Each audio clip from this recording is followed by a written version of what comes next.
Welcome to today's episode of Shalom Canada. This is the show that goes right across Canada with stories of our amazing Jewish Canadian community, friends of our community, as well as stories that connect us with our relatives in Israel. My name is Les Calm, and I'm really happy to welcome you to today's episode. We have a really special guest, not in Canada, not in Israel, actually on the other side of the world. Say a hello to Dr. Sheree Trotter, who joins us from New Zealand. Welcome, Dr. Trotter. Oh, thank you. It's good to be with you today. Well, we're delighted to have you. And really, there is a connection to Israel. We're just doing a bit of a detour via New Zealand and maybe earning a few frequent flyer miles along the way.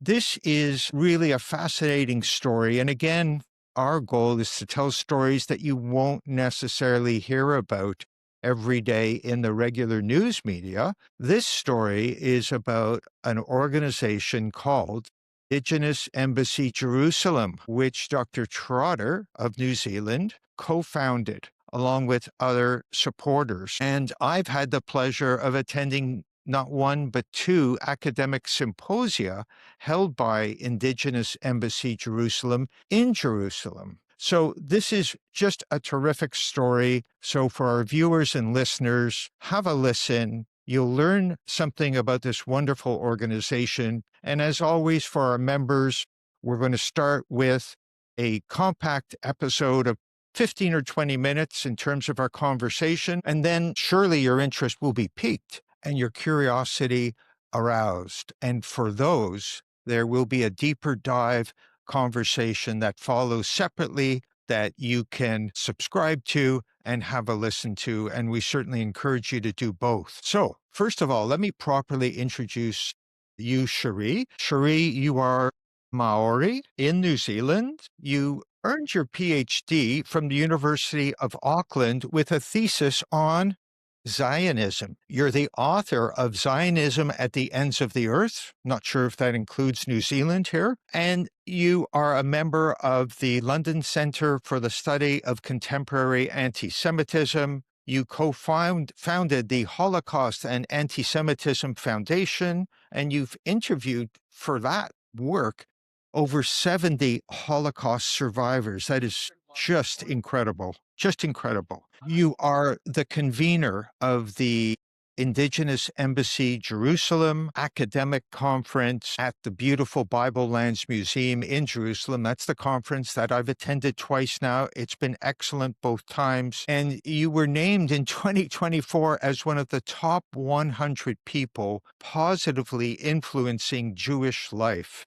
There are a whole lot of other endorsements on your website, on the IEJ website. You're just a remarkable person, and this is a remarkable story. So let's start with what, for me and maybe some of our viewers and listeners, is going to be an obvious question. You're Maori. You live in New Zealand, yet somehow you did your PhD thesis on Zionism. How did you come to choose that topic of all topics? You know, I have to say, I don't know of many Jews who chose to do their PhD thesis on Maoris. So tell us, how did this come about? Well, firstly, thank you for that very kind introduction and for your warm welcome. That's a good question. And in fact, at the time, the first academic I approached tried very hard to persuade me not to do Zionism. I can understand why now.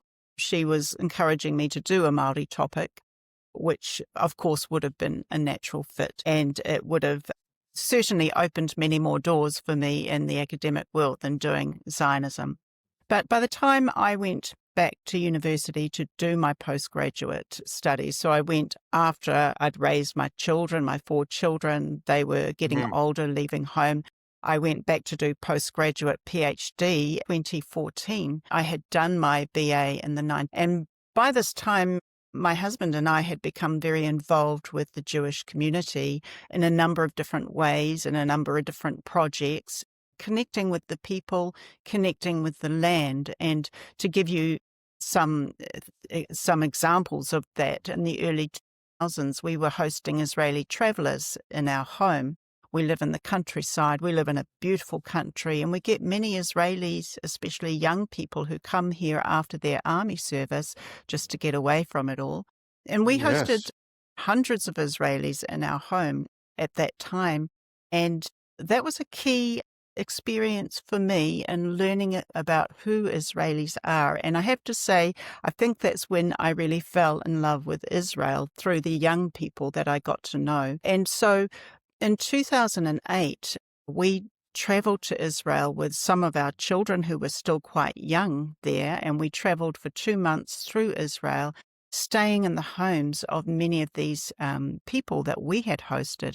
And so we Wow. had this amazing experience of authentic Israeli culture, which we loved, and so many similarities to Maori culture in the way that family is very important. We call it Mm-hmm. whānau here. The way that coming together around food is so important, and the Mm-hmm. way that there are kind of practices and rituals in our cultures that help to keep our identity strong. So I saw all these similarities in our cultures, but it was on this trip that we had the opportunity to meet Holocaust survivors. We were staying in a kibbutz, Gun Shmuel, learned about that kibbutz and how many children, Holocaust survivors, had come there after the war, and there were many still living there. And so we asked if we could photograph and interview them, because my husband's a photographer. And we interviewed about 7 Holocaust survivors from that kibbutz. And that was the beginning of this Holocaust project where my husband created exhibitions. His work is still current. He's still doing exhibitions. The most recent one is an exhibition on Auschwitz. And a curious side note is that since October 7th, it's been very difficult to get these exhibitions into mainstream museums. But this is an ongoing work. So coming back to your initial question about why did I do this topic on Zionism, by 2014, I was very involved with the Jewish community. I was also working with the local Jewish advocates advocating for Israel, because we found especially the 2014 Gaza war, I think, was a key moment that we could see in our media. We were getting this imbalance in the reporting and false narratives. And so I became very involved with the local Jewish community and helping to kind of fight that battle, as it were. But the topic of Zionism came up through a conversation with a senior member of the Auckland Jewish community, and she posed a question to me. She knew I was wanting to do a PhD, and I wanted to do an Israel-related topic because by this time I had developed a real love for Israel. And she said Yes. it would be interesting to understand why the early rabbis were so Zionistic in New Zealand. And there were 2 rabbis that spanned the period from 1880 to about 1970. The first rabbi was 50 years presiding over the community, and the second one about 30 years. And they were both strongly Zionistic. And so that's what led me onto the topic of Zionism.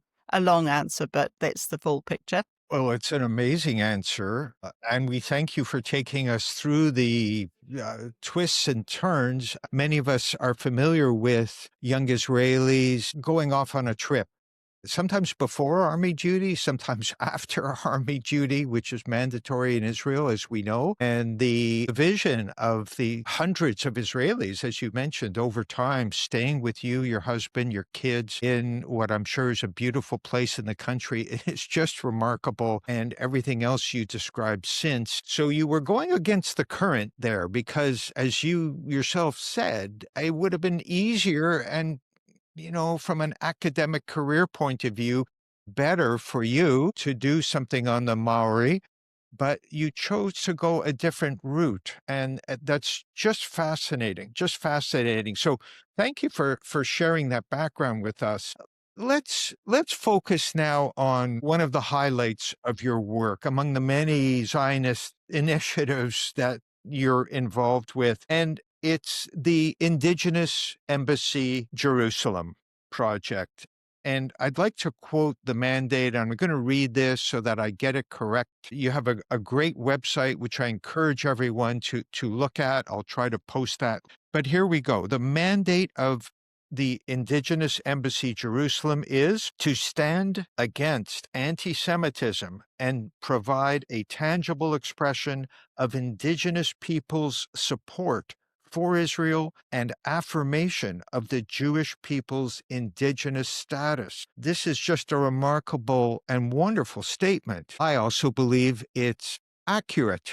There's no doubt in my mind about the indigenous status of the Jewish people in Israel. But what's remarkable is this concept of indigenous peoples from various countries in the world coming together to say, yes, we're indigenous. We represent a number of indigenous peoples, and we're here to say that the Jews are indigenous to the land of Israel. How was this unique concept thought of? How did it come about, and how did you and your co-founder, Alfred Garrow, who is a former New Zealand cabinet minister, how did you turn that concept into reality, Sheree? Well, firstly, I would say that, yes, the idea of an Indigenous embassy had been present amongst Indigenous peoples, Indigenous supporters of Israel for a number of years, decades, in fact. I learnt this after the establishment of the embassy, that in the United States, for example, there were a group of Native Americans and First Nations Canadians who in 1999 went to the Knesset and put on the table their desire for an Indigenous embassy. For myself, as I explained, I began to get involved in advocacy for Israel around 2014, and I began to be concerned with the way that our Indigenous Maori people were captured by this narrative, this Palestinian narrative that painted the Jews as foreign colonizers and Palestinians as Indigenous, the Jews as the oppressors and the Palestinians as the oppressed. And when we had an Indigenous politician, a Māori woman, going to Gaza, it was around 2016, saying that as an Indigenous woman, she was going to stand with the Indigenous women of Gaza, I began to be concerned about my people being captured by this narrative, because I really believe, and I guess this is one of my motivating factors, is that I really believe that for the flourishing of our people, we need to be supporting Israel rather than opposing her and attacking her.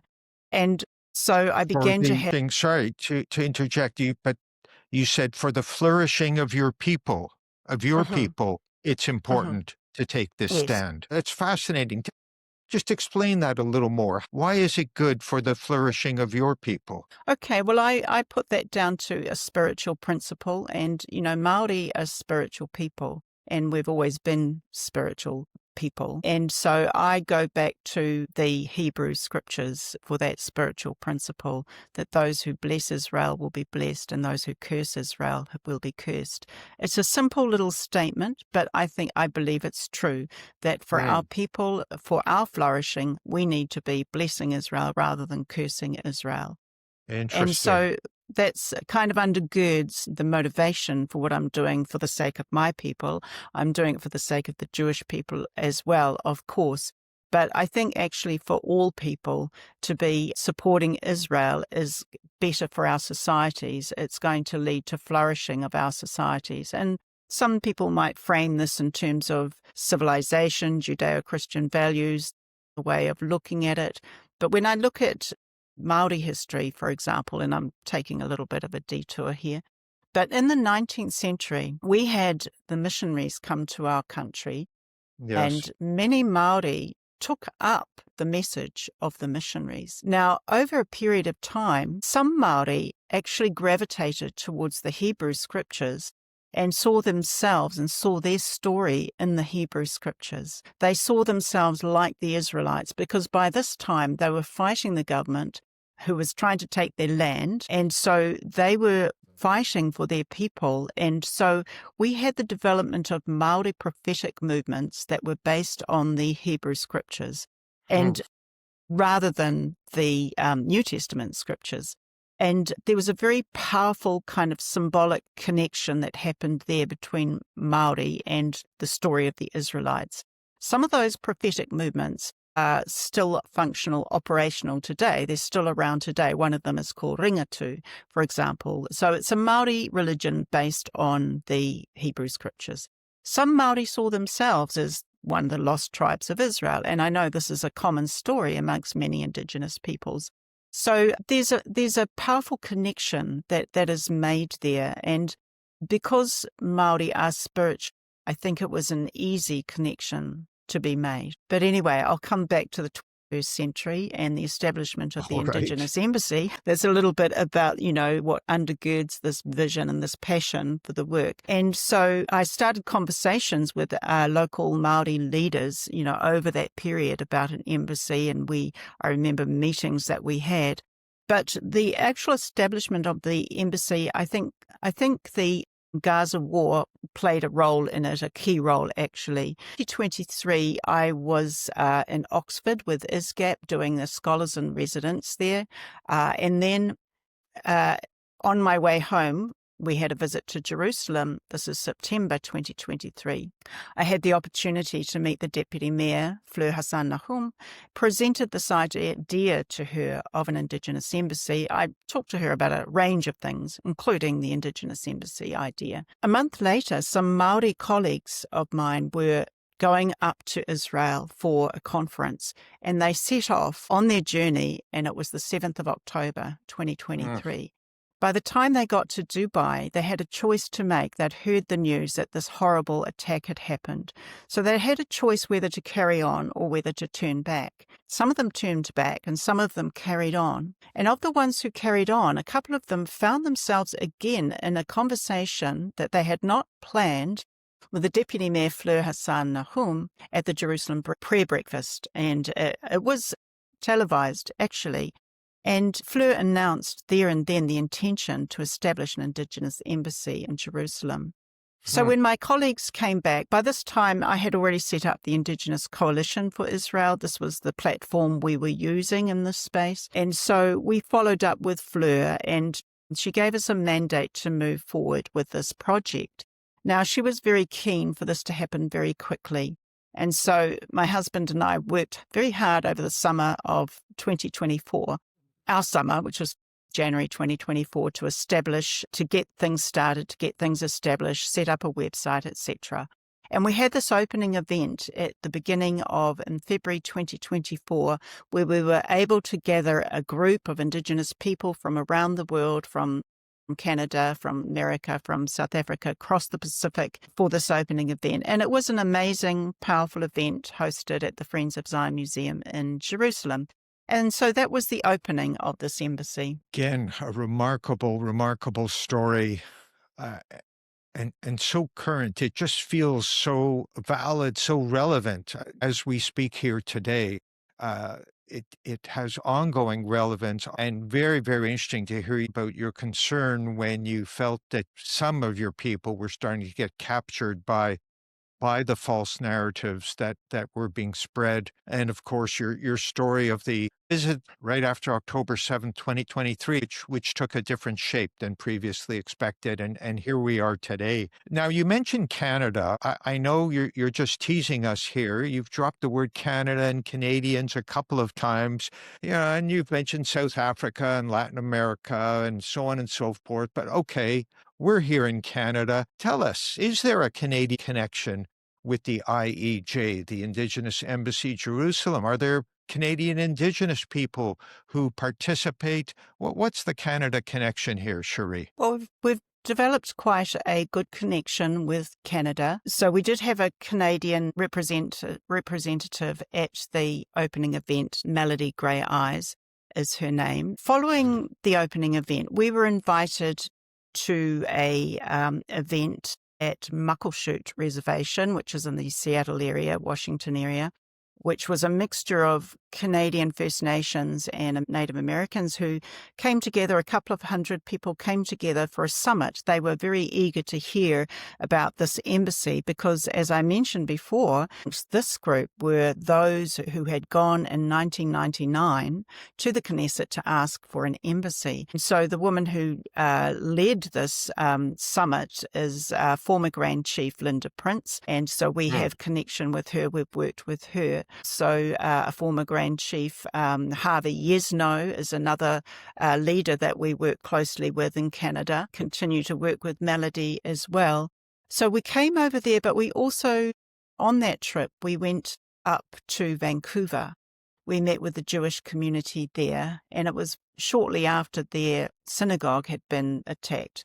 And so we were able to go and meet with them and give our sympathy and our concern for what was happening, show our support and solidarity with them. And this is one of the things I think that the embassy has enabled. It's a mechanism to help bring together Indigenous and Jewish communities in the nations, like in Canada. On that trip, we also went to Toronto, and we were able to join the Israel March in Toronto. It was in June. And Wow. we were able to be at the forefront of that march, which, there were 50,000 people at that march.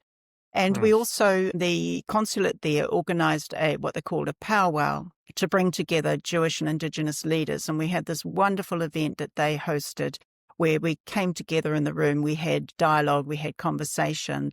And so that was the beginnings, of building a relationship. But we have made some very strong connections with some of the Canadian groups, with the Canadian Anti-Semitism Education Foundation, who were one of the sponsors for both of our symposia, actually. Also, the Allied Voices for Israel, which was quite a new entity that had started, but we've made a good connection with them as well, and with others. So we do have strong connections in Canada, and this is a region that we're very keen to develop our connection with, because I see that in nations like ours, or so-called settler colonial nations, Canada, Australia, New Zealand, United States of America, that this is where this narrative has become so dominant on the universities, and there's a lot of work to do. This is where many of our Indigenous peoples are being captured because of the dominance of that narrative within academia.